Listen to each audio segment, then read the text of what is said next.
hit record. All right, guys, welcome back. Here we go. Hopefully you guys had a great Labor Day weekend. Let me go share my slides here. Okay, so a little bit about my weekend. Well, welcome back.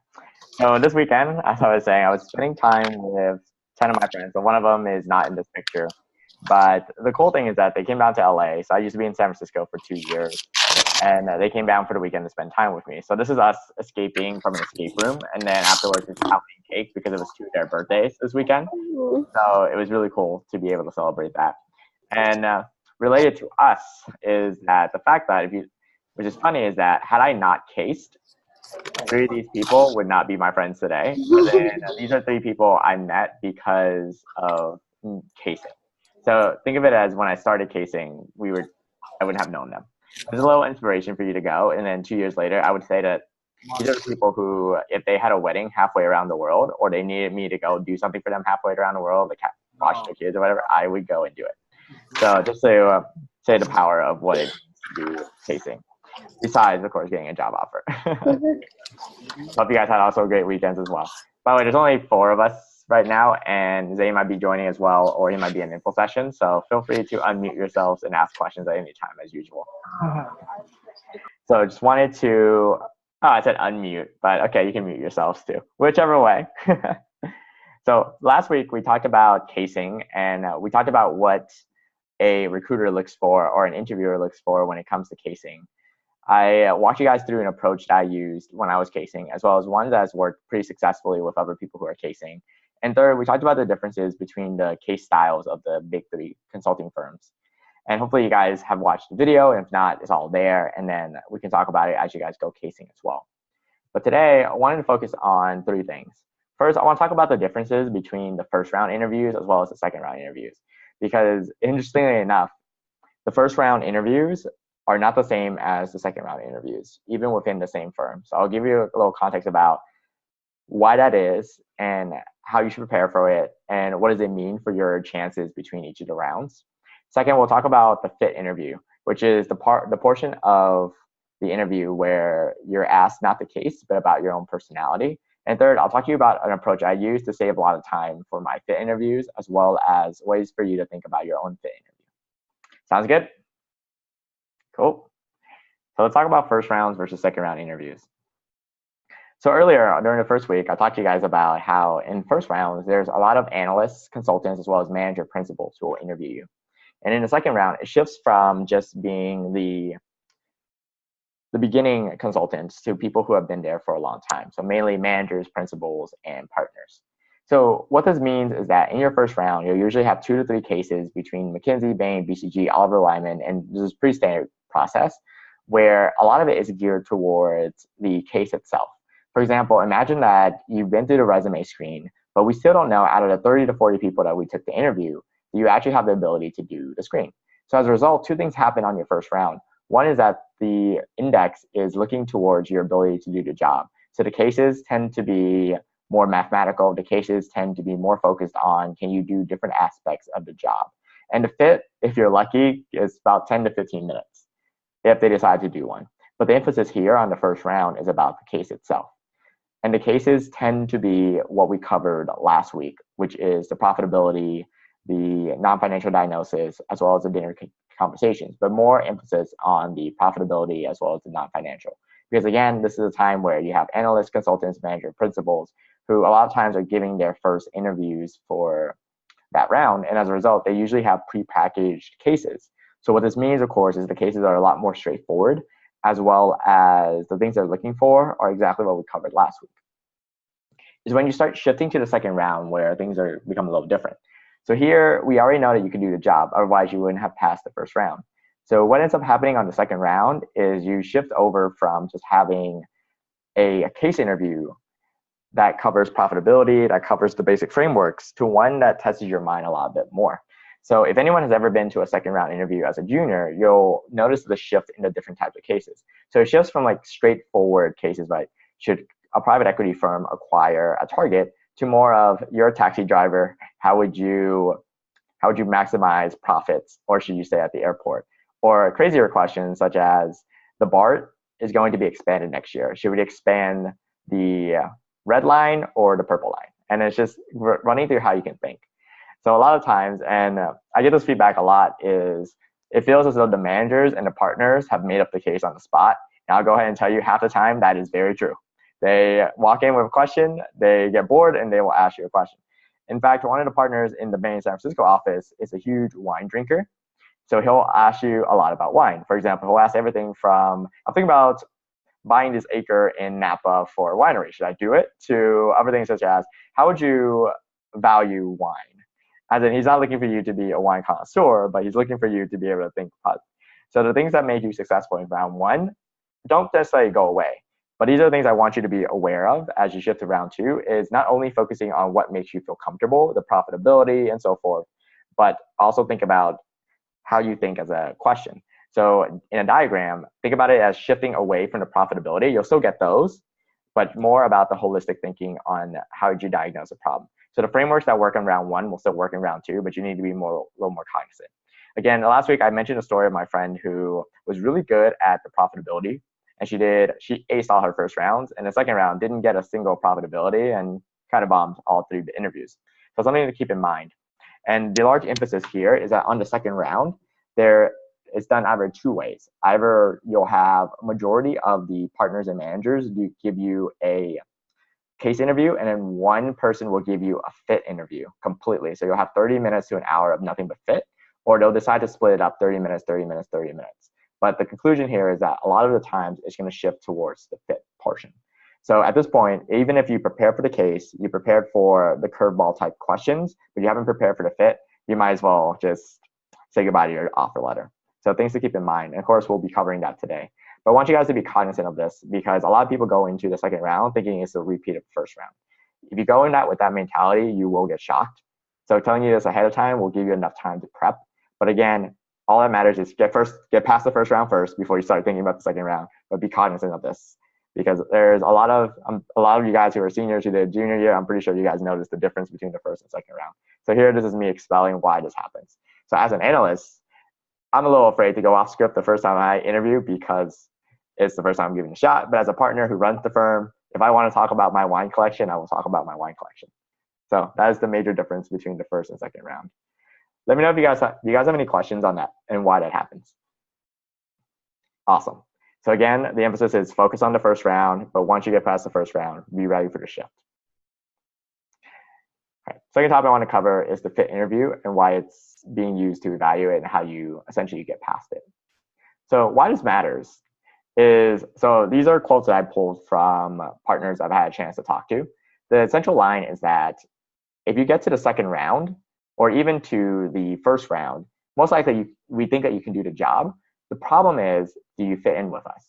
So it's similar to trying to get into a Yale or a Berkeley or any other university around the world, is that they have so many qualified applicants that they get to choose who they want based on the culture fit. So there's plenty of applicants who are perfect casers, but don't get it because of the fit.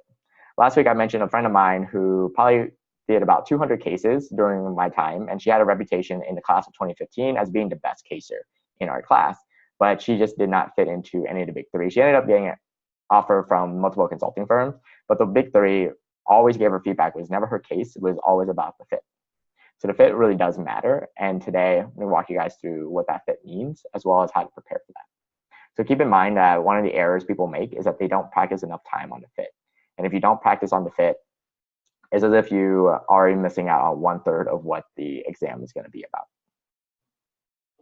So as you guys remember, there's an acid test that we use. And for the fit, it's mostly on the second part of the equation, which is, do I enjoy working with this person? And do I think this person is coachable? So do I enjoy working with this person? Is everything like, do I enjoy the conversation with this person? And the coachability is some of the questions that they'll ask. There was a story where there was a great applicant who came in, seemed like they were perfect for the job, and then the fit interview happened. And the question that the manager asked was, can you tell me, when was the last time you had a disagreement with someone and you were wrong? And of course, the candidate goes in and says, yeah, last internship, I got into an argument with my manager. We were arguing about X, Y, and Z. To this day, I still believe I was right. did not get an offer. As in, the point of the question was to prove that you had humility. Definitely did not prove that. But as an example that I want you guys to avoid is how can you show both? So the case interview does the left-hand side and the fit interview does the right-hand side. So what's a fit interview? So a fit interview is just a way, simply is, do I feel like I can work with you? And do I feel like you should be here at this particular firm? And every company has their own fit. Even between the consulting firms as well as outside consulting firms, the fit interview is going to be a huge portion. So how do you know you fit the portion? There's something called the airplane test, which if you've read enough of Victor Chang or talked to a lot of seniors, the premise is this. If I was stuck in an airport with you, which happens a lot when we're delayed, would I enjoy spending time with this person? And that's the very minimum that you do. Again, many ways that you can pass this. If you're just an energetic person who loves talking, or in my case, I had a deck of cards and just did magic. A lot of ways for you to pass the time at the airport. But there's another test that is very subconscious. It's called the traffic test. And this is the highest level that you can achieve on a fit, which is, imagine that I'm in a car with each and every one of you on a highway, a taxi or Uber or Lyft. And you should ask yourself, do I secretly wish that there was a traffic jam so that I could spend more time with this person? As in, do I wish that the fit interview went longer? And if the answer is yes, you're most likely going to get hired, assuming that you passed the case interview. A way to think about this is think about your favorite hero. For me, let's say that it's Elon Musk or Keith Ferrazzi. If I ever got into a cab with them, I would always wish that there was secretly traffic for hours so that I could continue to talk with them. And that's how you think about passing it is, at the very minimum, you need to pass the airport test. And at best, you pass the traffic test. So this is our original rubric, and you guys will get a copy of this. But this is exactly what they're looking for in a fit interview. And you'll see this on the next slide when we start talking about the question. But the ability to do job is they just want to know your leadership abilities. Can you work? And do you have strong problem solving skills? And the client friendliness is here just about your answers. Did you craft a well thought out answer? Were you personable? Did you actually prepare for it? And then ultimately is the intangibles, which is, did I just enjoy working with this person? So the way to think about it is this is testing a lot of your soft skills. And there's a bunch of areas where you will be tested when it comes to the type of questions that you'll ask. And you'll get an example of this, is that your personal values. Questions like, walk me through your resume. What are you most proud of? So this is not exhaustive, but just examples of the type of questions you'll get. You'll be asked about anytime you were self-driven, your problem-solving skills, and your leadership skills. And then, of course, your relationship to other people, which is how well do you work with others? Are you fun to work with? Do you have humility? And are you coachable? And it's like there should be a bullet that's not there, which is why consulting. So that would be the fifth bullet on the left-hand side is why consulting, and particularly why this firm. So if you think about it, you could be asked many questions, but in my experience, as well as just what type of questions come up, if you covered these, you pretty much hit already 80% of the questions you're going to be asked, if that you can have these questions in mind. And later on, I'm going to go through and walk you through how I would answer these questions and how I prepared for them. But just keep these in mind that these are the buckets that will potentially come up from, again, the questions will vary, but the type of question won't. All right, any questions on these, plus the why consulting, why this particular firm? Cool.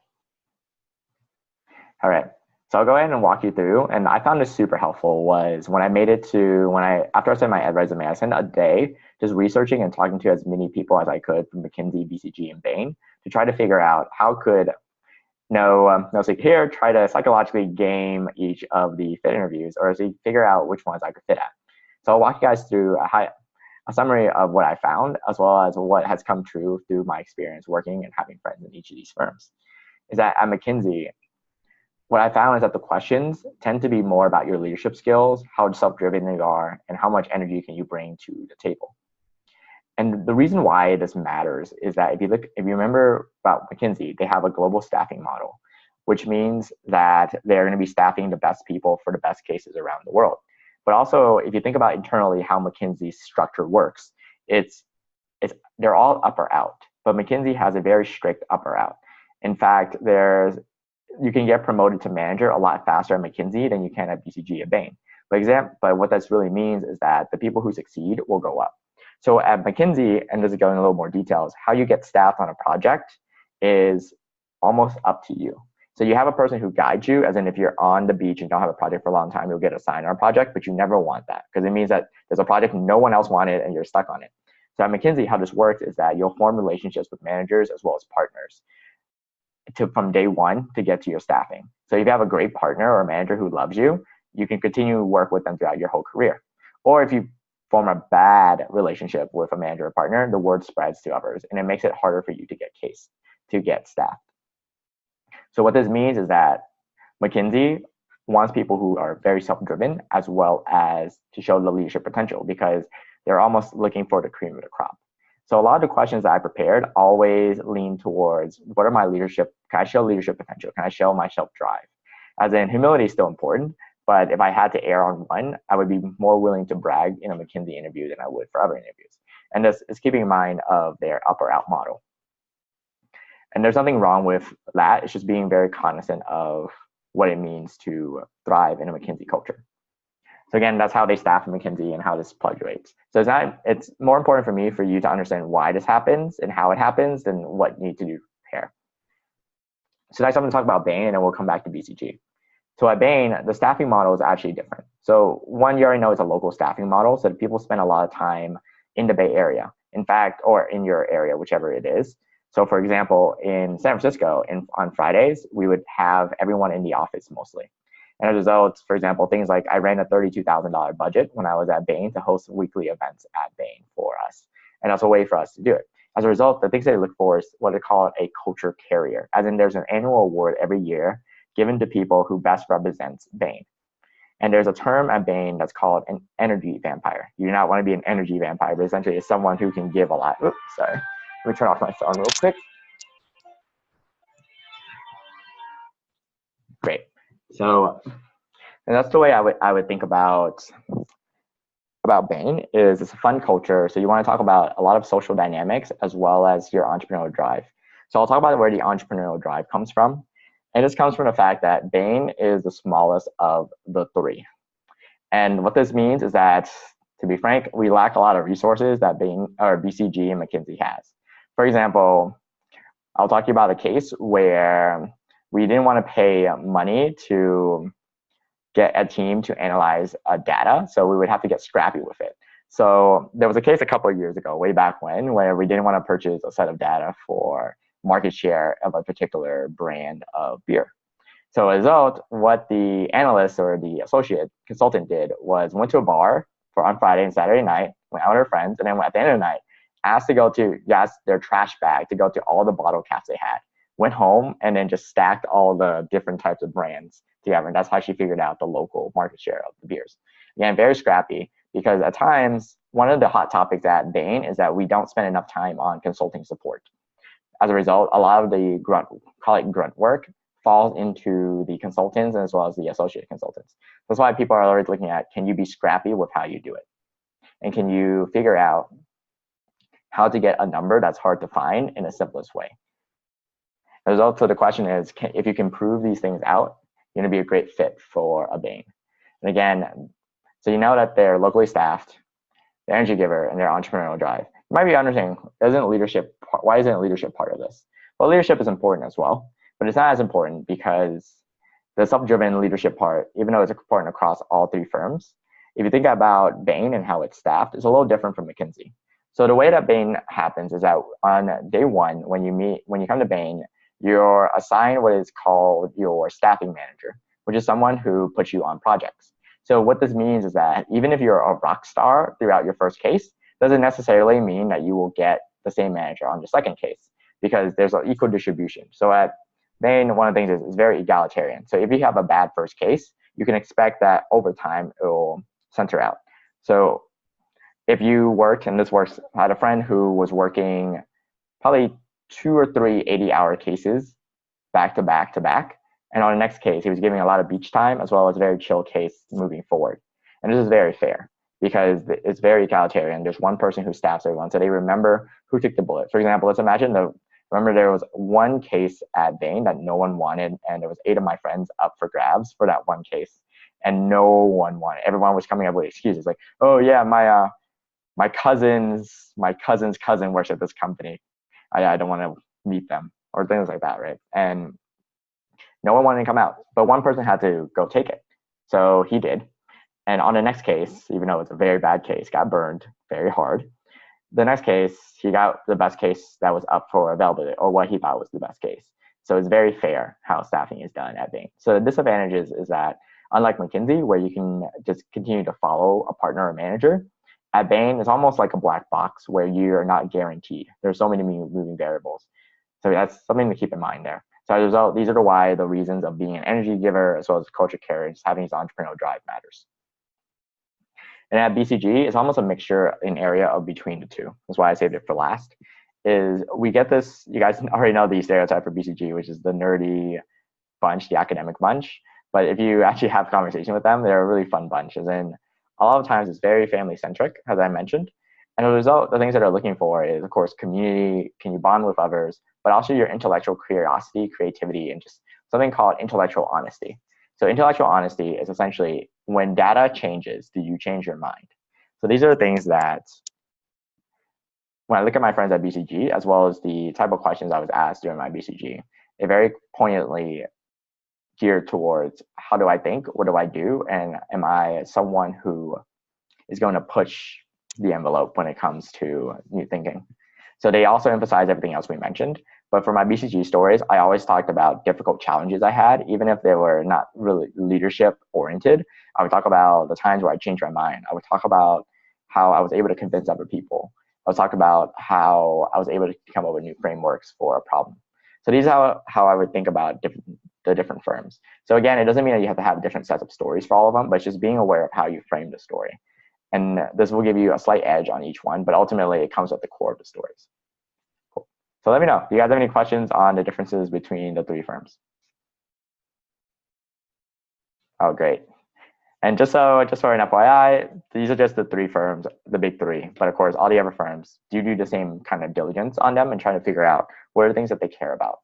So at the end of the day, if you have this, you're going to be in a great shape. So I did this with all the firms I interviewed with, but given that everyone's going to be doing these three, just going to keep that heads up on that. So you can always find more through three different types of events. One is, of course, coffee chats and info sessions. So again, remember from week one, you don't use these info sessions as a way to network. You use them as a way to gauge what is important with the firm and see if you want to go there. Second is Glassdoor. You'd be amazed of what you can read on Glassdoor and what people care about. As in, some of the firms who I couldn't get enough people to talk to, I would just go on Glassdoor and figure out what it is that they care about, and I would just reference that. And third is, of course, if you can get it, just interview someone who already works there and see what they talk about. And once you have those, you'll be able to get ahead on what it means to fit in there. So certain things fit a lot better. And it's very stereotypic, but if you just look at, for example, Bain San Francisco, we have an disproportionate amount of people from Dartmouth. And yes, they were part of sororities and fraternities, and it perpetuates the stereotype. But again, it's one of those things where you tend to hire people who are very similar to you. So as a result, it becomes perpetuation. So as long as you know these, you'll be able to have an edge on other people who don't. Great.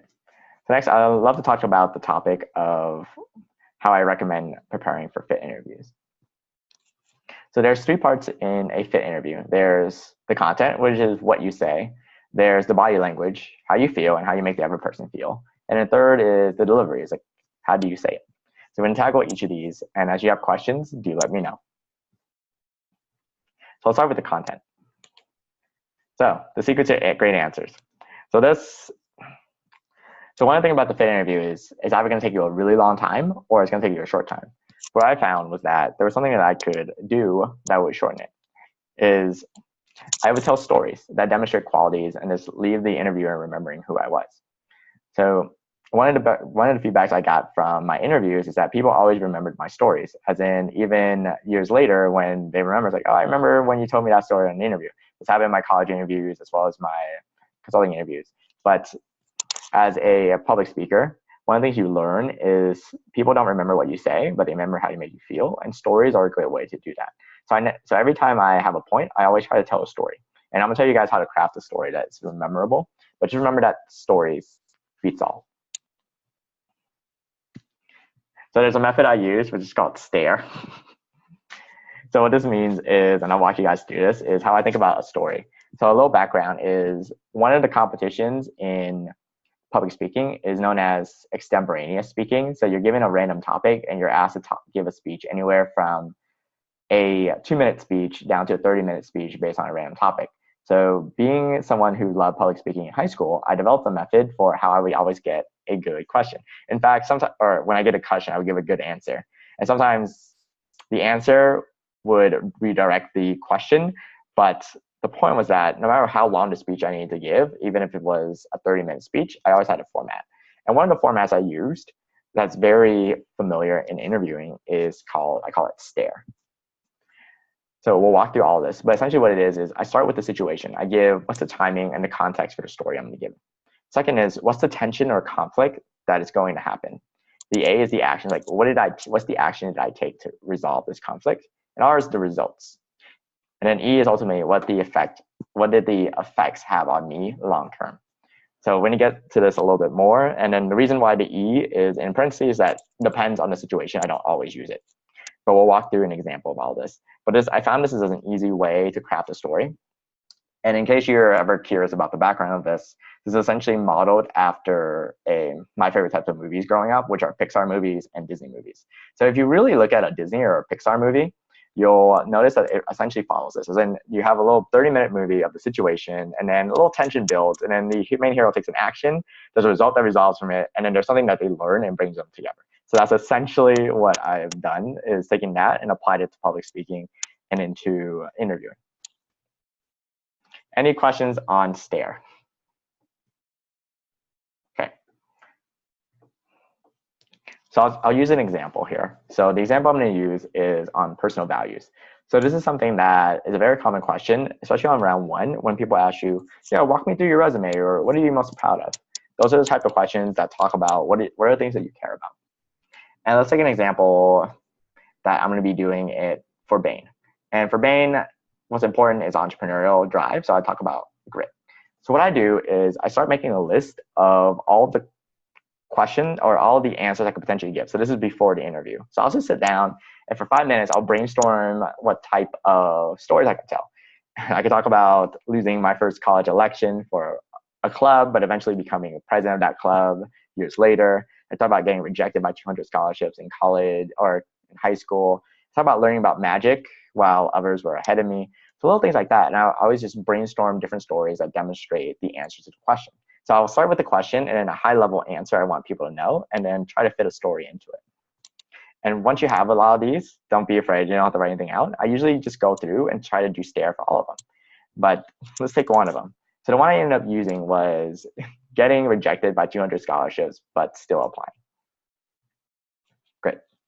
So the situation was, before I went to Yale, I grew up in a low-income community where college was a dream for most people.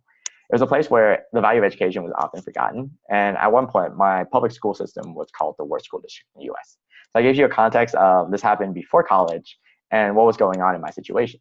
So you know that it's a low-income neighborhood where most people don't go to college. And then I talk about what's the tension. The tension growing up is that my parents immigrated from Vietnam and wanted me to become the first person in our family to go to college. But the problem was that I didn't have many role models, since the kids who were in my school rarely went to college.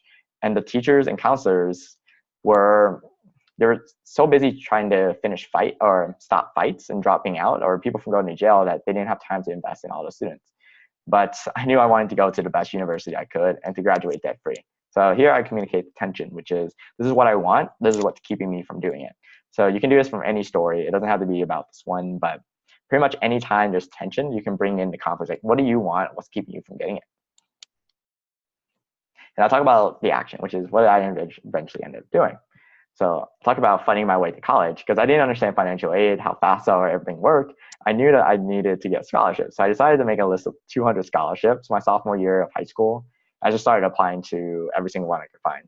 One of them was called Women Entering Technology. I was rejected, but I kept going. And then I talk about this bed wall that I keep in my room, where every time a rejection letter came, I would hang it on my wall, and it would be a reminder that I was still alive. And of course, I would talk about how eventually I would keep applying to these 200 scholarships. And eventually I won more than $1.5 million in scholarship money. including full rides to Harvard and Yale.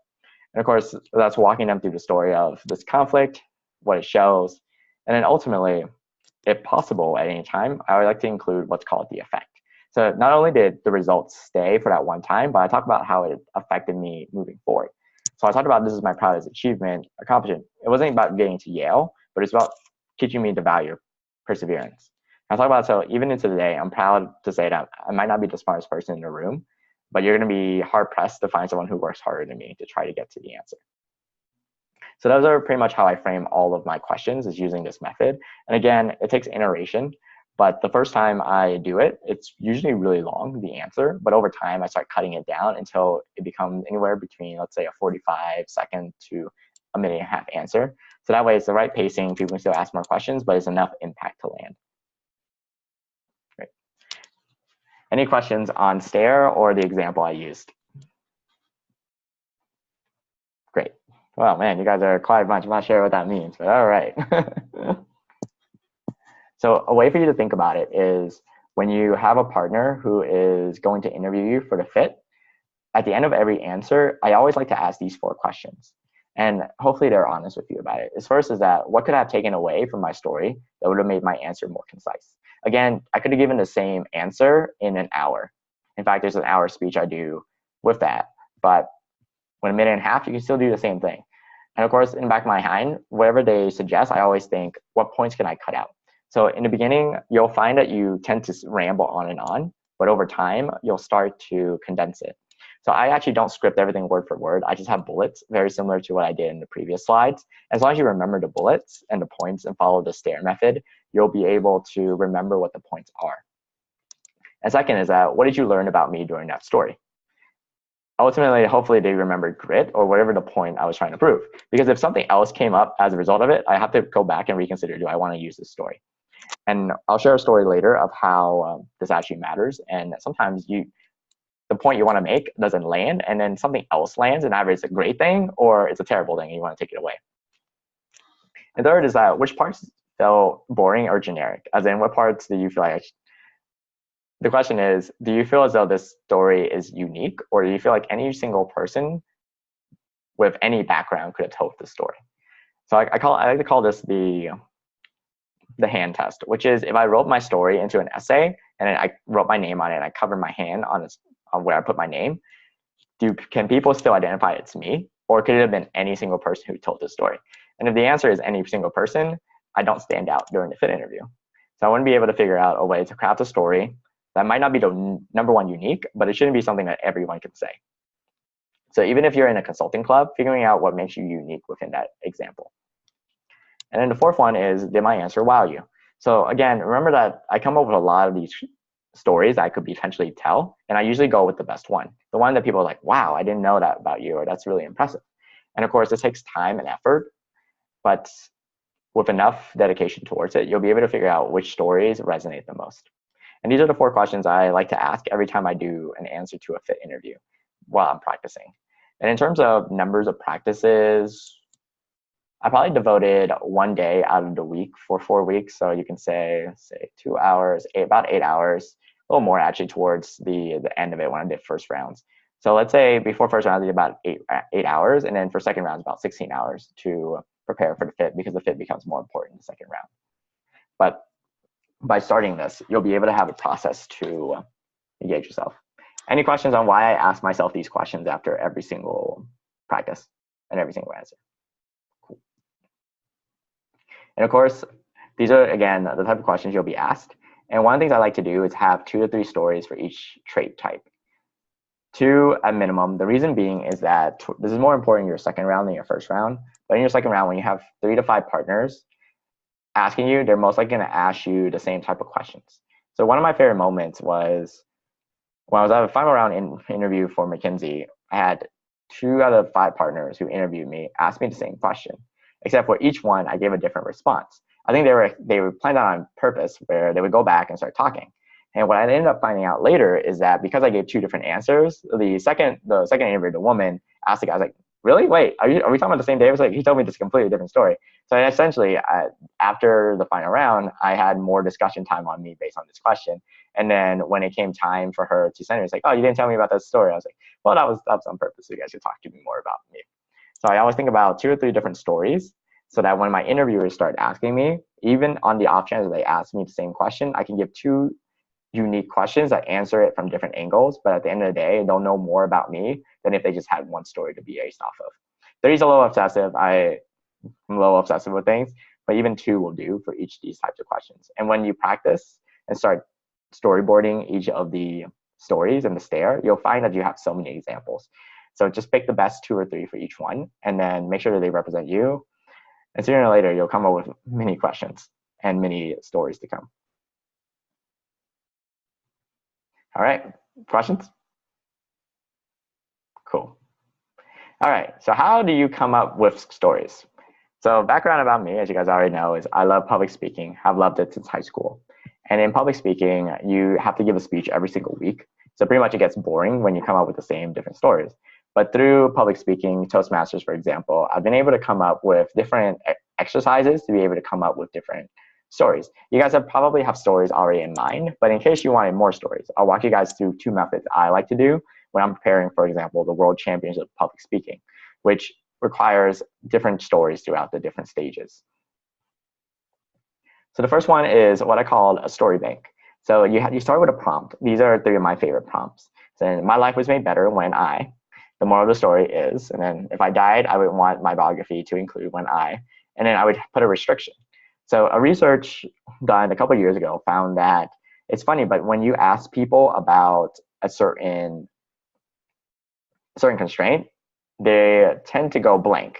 But when you put restraints on it, people can think. For example, if I said, name 10 things in your fridge, you're like, okay. And I said, name 10 things in your fridge that have a container.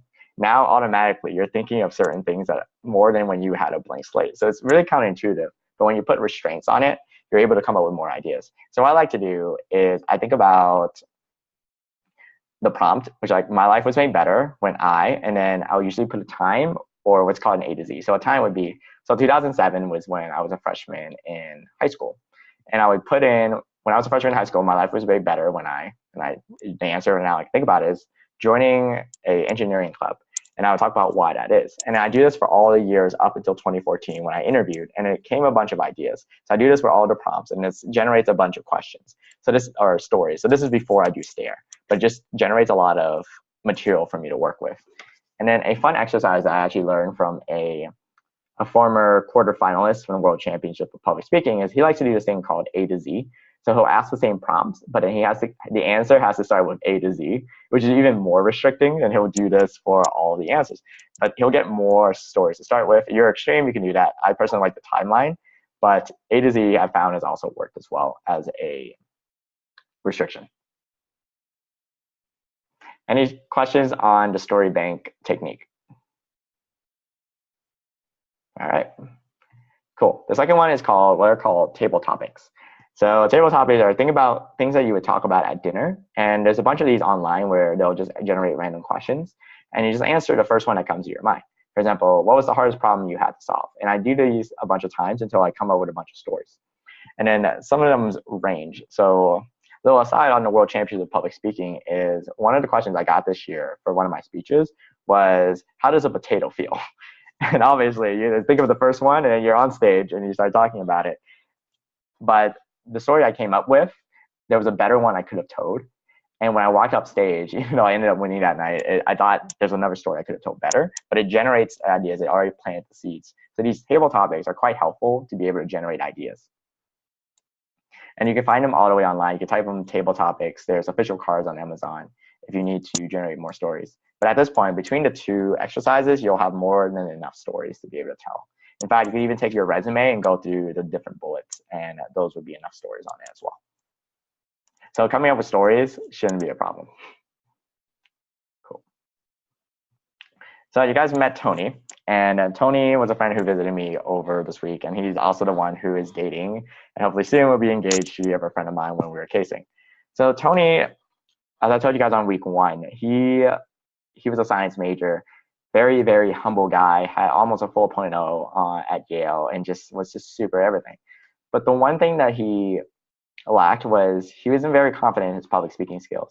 In fact, the first fit interview, I felt as though he was not willing to share, and we both knew that was a problem because he's not used to bragging about himself. In fact, I didn't know much about him. But it was actually, if I had to think about the turning point in our relationship, it was actually when we started doing the fit interviews towards the end of September together. And what we did was, for Tony to open up, we started asking him table topics. For example, the one on the screen as an example is that when does wealth become greed? And we started generating all these questions. And then the stories naturally came out. For example, one of the things that Tony does is at Yale, he ran the running club. But I did not notice. But the reason why he started running was in middle school. He was actually picked on because he was the slowest kid and he had breathing problems. But throughout the years, he's just started running and running and running until he became captain of his varsity team. And then at Yale, started running. He runs marathons today. Of course, those are things that I was like, where was this story when we started practicing this? He was like, no, this is coming naturally to me. So it's like these little table topics came up. And in the end, he started coming out with concepts. We started diving into his lab research, into his science internships. And then from there, crafting stories about how he can show that he can be a consultant based on this. But so if you're stuck starting stories, just start with these table topics, start with these banks, have your friends ask you random questions and they'll come up. But creating stories is the first step. And for Tony, after these stories came out, we'll talk about refining it. But the first point is just getting these stories out. And over time, after practicing it, the first answer he ever gave with the running story was about 10 minutes.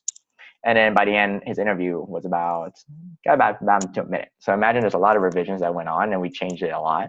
But again, it's an iterative process. So we did this again for 2 hours every week for 4 weeks before the first round, and then 4 hours a week for the second round. So just to give you a benchmark of how much work went into this. But again, Tony, who's someone who's really shy, doesn't like public speaking, doesn't like bragging, was able to pass these fit interviews. It means that you guys can as well. And he's such an inspiration when it comes to that. And again, today he's one of my best friends because we went through the fit together. Questions on the fit? I have one. Yeah. So like, I guess, what is the line between like using like high school stories versus like college stories and things like that?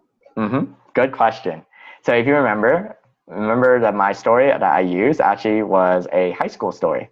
But the reason why I add this E is the effect here is that you have to be able to connect it to what you're doing in college. So this is why I affect the effect, is that even though this happened in high school, this is how it still affects me today as a college student, and how it's going to continue to affect me when I'm at Bain, McKinsey, BCG, or whatever the firm I'm interviewing at. So the line is, when I think about it, is can you connect what you have to what you're doing in college? For example, imagine that you were cooking and you cooked professionally when you were in high school or ran a quartet or so forth. And you could talk about how that transitions into you still doing something today. It doesn't have to be as massive, but something that carries over. For example, you could have started a nonprofit in high school that still drove your interest in a certain space in college. So you need to be able to connect it. If you can't connect it, then it will make the impression that you didn't have many college stories to tell, therefore you're reliving the high school years. Cool, thank you. Yep. Also, I need to head out, but thank you so much. I'll watch the rest of the video later. No worries. I enjoyed the BC. Thank you. Session. Cool. Any more questions, guys, on this section? Great. So it looks like we're good on that. So next we'll go into body language. So this is how you feel when you're giving it, as well as how the other person feels. So there's a research that was done recently where a message was communicated in 3 ways. One was over the telephone, orally. One was done in front of the person, but was done without any voice. So they would just do body language about what was happening. And one was that they did both. And then some time period passed, and they started calling the subjects back and said, what was it that we talked about? And of course, only 10% remembered what was spoken, 20% was communicated body language-wise, and then they couldn't remember what the message was, but they remember what the body gestures were. And of course, 80% of people remembered when it was given both orally as well as visually. So what this is saying is that you can have a great content, but if how you're presenting yourself doesn't strike up to it, you also lose out a lot of opportunities. So the point of this whole section here is I want you guys to be able to not only have a great message, but also to deliver it in the best way possible, as well as to be a very confident person in your body language. So the best tips I ever got was actually from the World Championships in public speaking. So there's a guy named Jeremy Donovan, and he is, you can say he's a consultant in a different kind of realm. He's a research consultant. And because he has such an analytical mind, he's not a great speaker himself, but what he does is he loves watching the World Championships of public speaking. So in 2012, he decided to go to the World Championships, and he started watching every single speech from, I believe, 1989, all the finalists, so top 10 in the world, for every year into the 2012. And what he found was he would do everything. For example, how many laughs per minute did this person get? And what was their chance of winning? So a regression between laughs per minute and the chance of winning championships. He would also do other things as how fast did this person speak and how likely were they to advance in the tournament. So very skewed.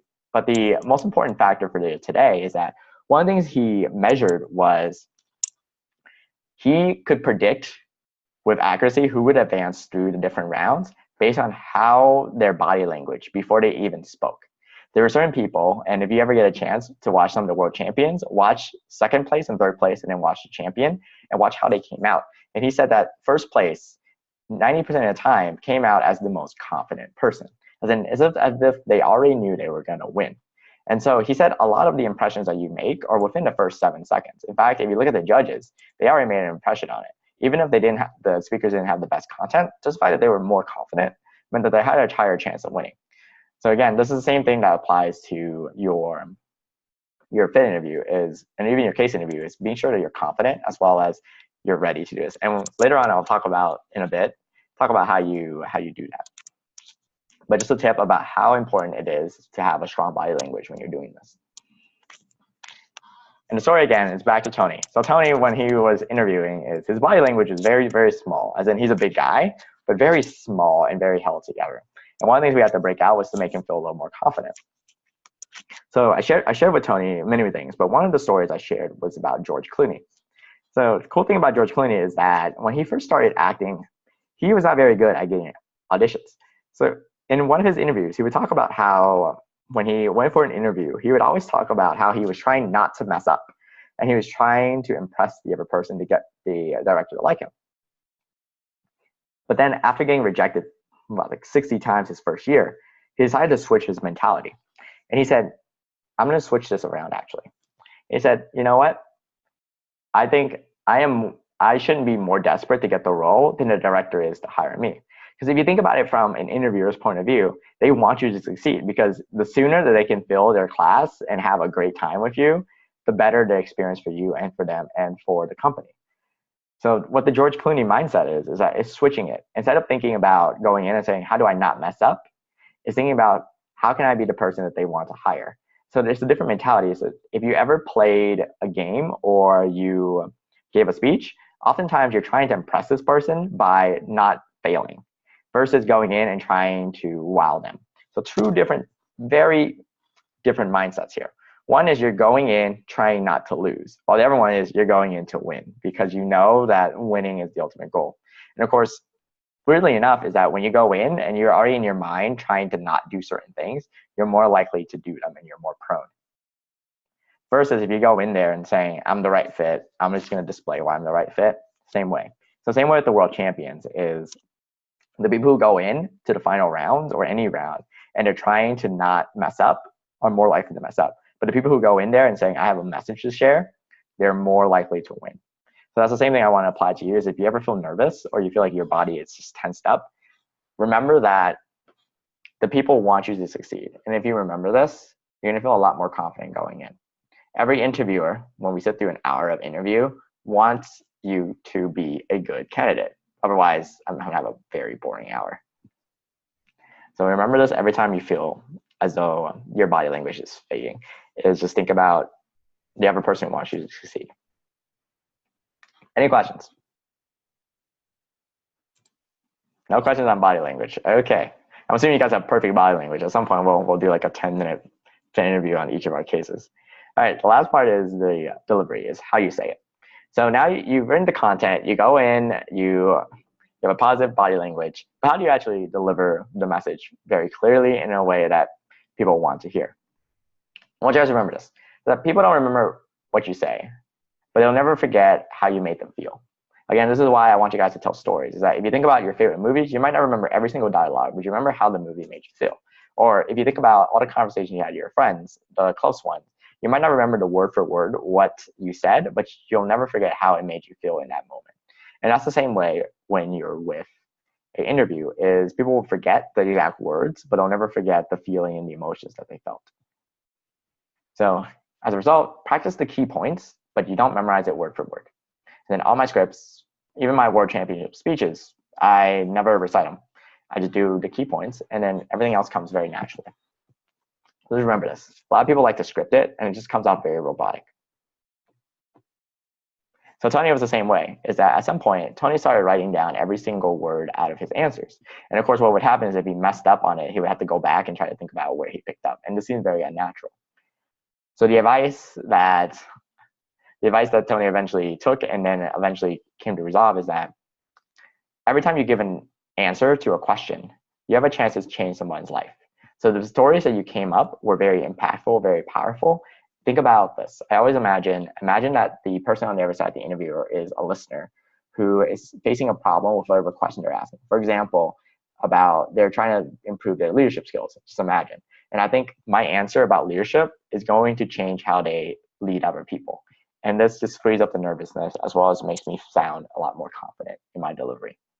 It's just, how do you change someone's life? And this is also the advice that world champions pass to one another in public speaking is, don't go in there, don't worry about your speech. Worry about, are you changing someone's life? And if you do that, everything else just falls out. And then all you're focused on is changing people. And as a result, your answer is a lot more crisp, you're a lot more confident, and you no longer care that you're going to pass or fail, but it's about impacting someone.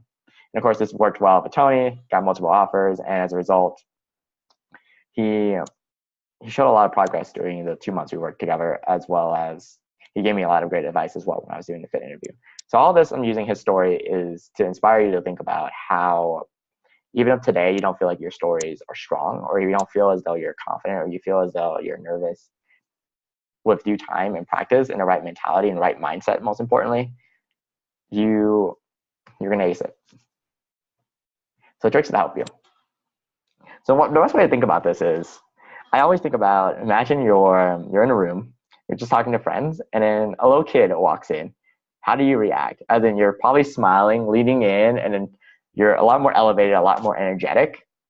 That kid is the same way to you. As in, we really enjoy talking to kids, especially when we're kids.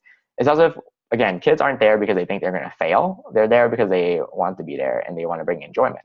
Is that if you think about what would you do if a kid was in the room, you would smile, you would lean in, you would fluctuate your voice, you would show excitement versus being shuffled in, thinking that you're interviewing with a CEO that could either make or break your career.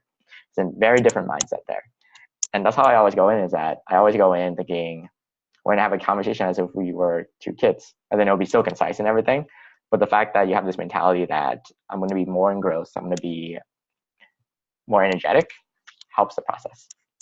So whenever you're in doubt, just think, if I saw a kid or I was talking to a kid and sharing the story, would I be sharing it in the same stiff manner I am today? Probably not.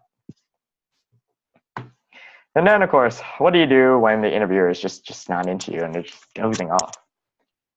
It's hard. Sometimes this is going to happen. As in, sometimes the interviewer had a long night, they've had a bunch of interviews, or they're just not, it doesn't resonate with you. And ideally, you would have solved this beforehand by practicing with friends as well as other people about your stories. But if it seems like the interviewer is not into what your train of thought is, switch it up. And a great way to avoid this is to do research on the firm as well as the interviewer. So before you go into a first or second round, the firms will usually give you a bio of the person. And I always think about, can I think of stories on the spot using the STARE method that resonate with what it is that they're into or where they're based out of. And again, that's a whatever way for you to shift. And you'll usually know when an interviewer is bored or not, or into you. There's unfortunately a manager of mine who's actually one of my favorite managers at Bain. He was called into interviewing every single year. And if you bore him, he'll just wrap it up really quickly. It's like, great, learned everything I need to. Let me walk you out. And of course, that usually means the person didn't get it. But again, you're probably not going to meet someone as that strict. So whenever time you find an interviewer is not into you, figure out a way to change up the pace. If it's the energy, if it's the questions, if it's the answers, whatever it is, don't be afraid to read them and then take a switch. Questions? Cool. So recap. So content, what do you say? Just remember to stare. If your body language, remember what Judge Clooney taught you, which is that you're there to succeed, you're there to wow people. And delivery is that, remember, it's not the message, it's the message, not the words. So you don't have to do it word by word. Questions on the recaps on that? Great. So the interview ends, and then they switch and say, do you have any questions for me? And this will happen to you. And hopefully at this point, you've come up with questions. And the things that they'll ask for is, has this candidate asked well thought out questions? Are they generic questions, or are they questions that are actually purposeful? Second, has this candidate taken the time to research me or our firm? As in, again, if it's generic, as in why consulting or so forth, doesn't make you stand out. And there's another opportunity for you to stand out. And third is like, did I have an enjoyable time answering this candidate's question? Of course, they get asked so many times the same questions. So if you can switch it up and they don't have to give the same answer, you're already a leg up. So these are example of questions that I ask. You don't have to use these, but these are just a jumping off point for you to be able to think about it. So there are certain questions I ask regardless of who the person is. For example, I'll ask, what has been their favorite team to work on? So the generic question is always, well, yeah, what's been your favorite project? I always ask, what's your favorite team? Because it changes it up, because usually a secret is your favorite project is usually because of the team. And it makes them think, oh, let me think back to my favorite team at my firm. And this always gets them talking about why that was their favorite team. Did they meet their spouse? Did they meet their mentor? What was it that made that team memorable? And second is like, what do you wish you had known when you started at the firm?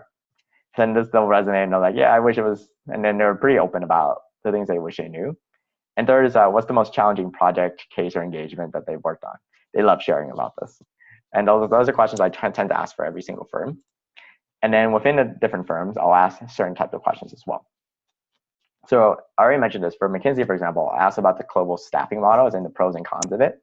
I'll ask what kept them at McKinsey whenever people leave so easily, and then have they done a transfer while at McKinsey, which is a very common thing to do.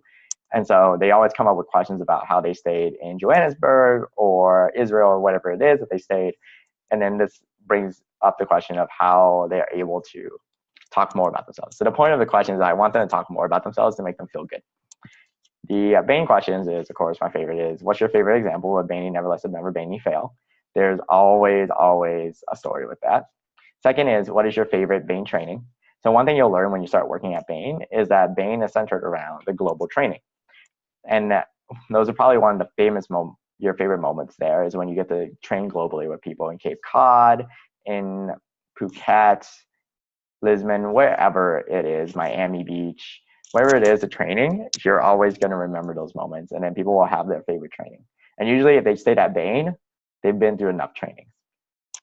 And then third, if the person was an AC, which is a postgrad, undergrad, I'll ask them if they did something like an externship, which is essentially a 6-month period at Bain where you can leave and work for any other company, except for McKinsey and Bain, or McKinsey BCG, of course. So you can work for pretty much every other company. And then ultimately, I want to ask, well, so let's say you worked at Facebook, Airbnb, Google, wherever it is, or you worked in public schools. What made you come back? And then usually they'll love reliving their externship. Again, make sure that this person was an AC, like an associate consultant. How you do this is when you know who your interview is in the waiting room, I just Google their name and then figure out if there was an AC on their LinkedIn or not. And they usually have it in their profile, how long they've worked at Bain. And then BCG, a little thinner on these, but essentially BCG has something very similar to an externship called a secondment. So I asked about where did they do their secondment and why they came back to BCG, and ultimately what made them choose BCG. And usually the BCG questions are pretty fun, or the answers to them are pretty fun, so I enjoy asking them. So these are the type of questions. So you can see that there's a combination of generic questions I ask across the board, and then questions I ask specifically by the firm. But the ultimate theme here is that I'm trying to get them to talk about themselves and to share more about the company and about the firm.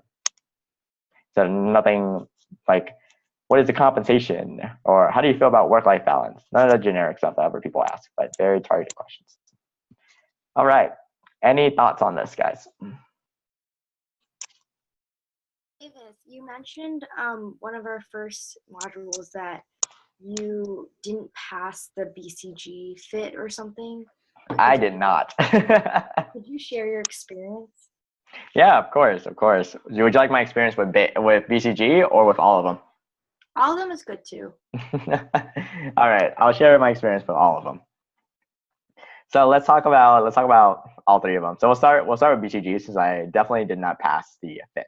So case went very well, as in there was nothing to improve on. And then I emailed the two principals there, and I started asking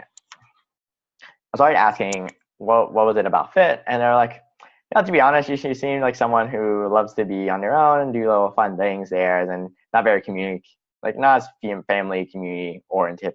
We think Bain would be better for you. So it was essentially their bottom line. And when I think about the fit questions I answered, it was pretty much me, which is weird when I think about it, is that I thought they were family type events. I would talk about when I ran the Vietnamese Student Association and how I put these mixers and socials together between different groups and so forth. But again, the interpretation there was, I think I never mentioned any like alcohol or so forth. But I think the impression I made there was that I am more of a have fun and less about the community and being quiet and so forth. Or other times is, I guess I can't always pinpoint, depends on the person, but if I had to guess, it would be is that my idea of fun seemed to be more geared towards a Bain or McKinsey, less of a BCG. So that's the feedback I got when I was at BCG and doing the interviews. So McKinsey fit went great. As in, one of my interviewers was the managing partner at the Vietnam office. So I talked about how my family's from Vietnam, and we talked about how and we started talking Vietnamese. So he's of all things, he's Italian, and he said, oh, you have a Southern dialect. And I was like, oh, yeah, my family, they're farmers. They used to be farmers, and we used to do this. And then I used to talk about stories about education and so forth. And so what I would do with the McKinsey is I would figure out before I got into a room with each of the partners where they were from. So, for example, one used to work in the Atlanta office. So I'm from Atlanta. So I used to talk about, oh, yeah. So I asked we started talking about our favorite landmarks, how it's family oriented, why he ended up moving to New York and so forth. And that was a great way for us to have a good conversation. It turned out some of the places that he enjoyed eating, I also enjoyed eating. So it became a back and forth dialogue. So it became very personal. So I try to do this with each of the different firms. And then of course with Bain, if you guys remember, if I had the three interviews I had on my final round were, one was a former Yalie, so that was really easy. So we talked about Yale, and plus at Yale I took a lot of interest in knowing so at Yale, we have something called residential colleges, which are essentially dorms, but you have something called a head. So if you think of Hogwarts, similar how you have a head of each of the houses, we had a head. And so I knew a bunch of the heads, so I knew who her head was when she was at Yale. So we talked about our connection there, and then that was a very smooth process there. The other person who I got he was into startups. And I worked at 2 startups beforehand. So we talked about exchanging what the differences between entrepreneurship and working in consulting were. So that became a natural dialogue. And then the third person was, of course, the person who travels a lot and the one who pulled out the deck of cards and asked me to do magic. So that was pretty much good figure. He was pretty impressed there. So again, the bottom arrow is that I always find ways to connect with the person. So it's less about me and about what's their background, and I can latch onto something. So for example, if I find out that they are into real estate, I would talk about the little real estate that I knew. If they were from a certain city I've been to, I always talk about that. So I always try to latch onto the smallest thing that I could possibly latch onto, and it opens up the window for other things. For example, the McKinsey partner who was at Atlanta, I think he was in Atlanta for like 2 or 3 years, so it wasn't that much. But I just said, oh yeah, I'm from Atlanta. I was like, would you stay in Midtown or would you stay? And I do this all the time as well. And once you build up a knowledge base of it, it becomes a little easier. But the thing to take advantage of is preparing ahead of time. And when you get the portfolio of the person, just Google them and figure out where have they been, what publications they've written, what's on their LinkedIn, where have they worked before, what colleges they went to, and you'll quickly build a relationship with each one. So those are my experiences. So I'm not sure if I could have done anything better on the BCG, because I honestly thought fit-wise, BCG would have been better than Bain, but again, apparently people who worked there thought otherwise. Did I answer your question? Yeah, but I'm kind of confused still why they thought your story of like organizing the visa mixers wasn't like I don't understand. I have no clue either. To this day, I just assumed that was it. We had a short phone call, and then I called it that. So it could be a number of factors as well. Okay. But again, the best thing is to put your best foot forward, do some research, and then go to the info sessions. You'll quickly figure out where it was. So one thing I think I told you guys is that when my Bain offer came in, it came in the day before my McKinsey final round interview. So I went ahead and just signed my Bain offer and then took the train into New York and took my McKinsey interview from there. And it was like so low pressure. So, but that's because I went to all the info sessions and the coffee chats, and I just realized that Bain was, if I had to choose between Bain and McKinsey, I'd pick Bain. Cool. Any questions about the different firms or anything like that, and how you handled the fit interview, or how you handled it up? So you mentioned like Googling them. I don't really like have anything on my LinkedIn. I have that in the survey that you sent out. Mm-hmm. Is all that information like available for anyone on Google? That type of stuff, like where they're from, how long they worked at each place, things like that. Yep, and they keep their LinkedIn up to date, which they should because they work in consulting. You'll be able to find all that out. Plus, so there's 3 things I do. First, you get a little sheet with like a paragraph for each of the interviewers.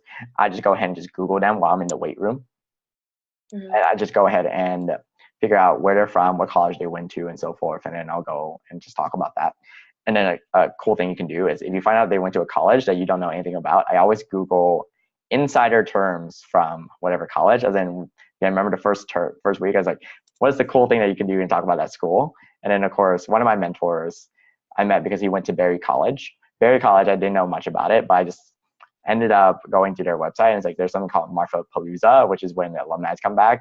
So I would say, oh, it looks like Marfa Palooza is next month. Are you going to go back? He was like, oh, wait, how do you know about Marfa Palooza? I was like, you're going to, yeah. I was like, yeah, I was like, no, just Berry's a really cool college. I considered it. And then we ended up having a relationship. Now he's one of my mentors. Right. So very, very, very small things like that. And you'd be amazed how many times I do this. So sometimes, again, might not be the smartest person always in the room, but no one's going to research and try to connect with you harder. So those are the things I like to do. So that's the first thing. Second is just looking at their LinkedIn, figuring out where they've been, what internships they've had, what externships they've had, and where they've worked. So if they worked in retail, talk about retail. If they, for example, say that they have an interest in real estate. And if you Google their name plus the firm they work for, usually they published something or had a video or something small. I'll just quickly read the comments through the video if I can't read the whole article at the whole time, and then just cite something and we'll have a conversation. So when you're pulling up all these things about them, they obviously know you looked them up. So has anyone ever asked you like about that? No. Think about it this way. Wouldn't you be flattered? Let's imagine you go in, and then somebody said, "Oh wow, it's like you're in lead. I have a friend who's in lead, right? Wow, who was an alumni at Yale who went in lead. How do you feel? Yeah. You feel flattered.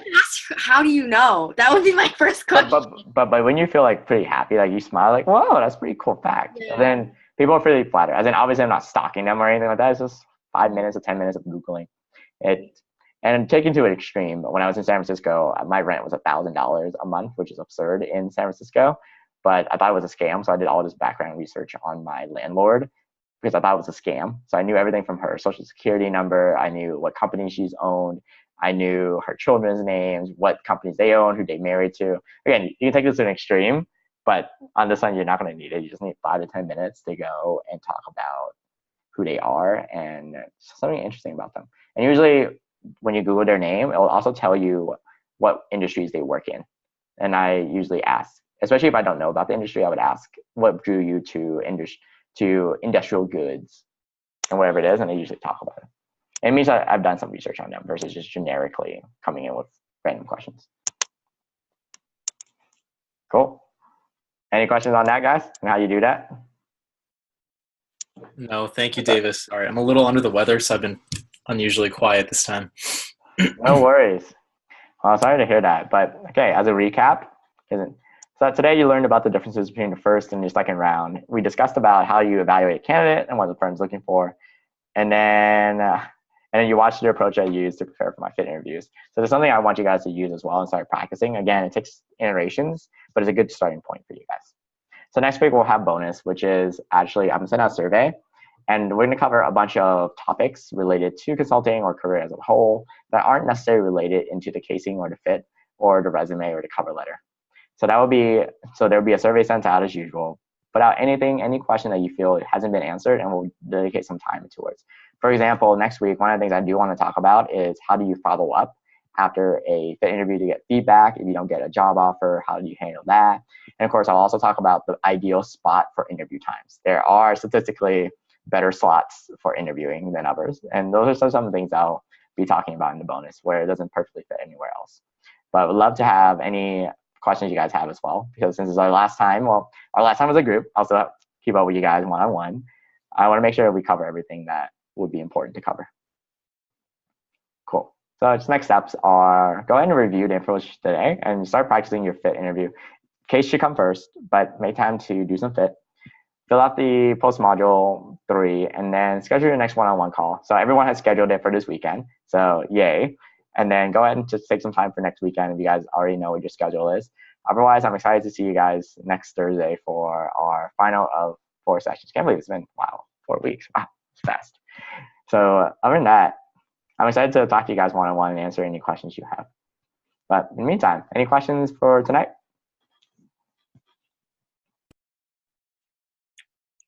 Cool. Sounds like no. All right. I'll let you guys go and go enjoy your evenings, enjoy your Fridays, and I look forward to talking to each of you guys over the next 2 weeks.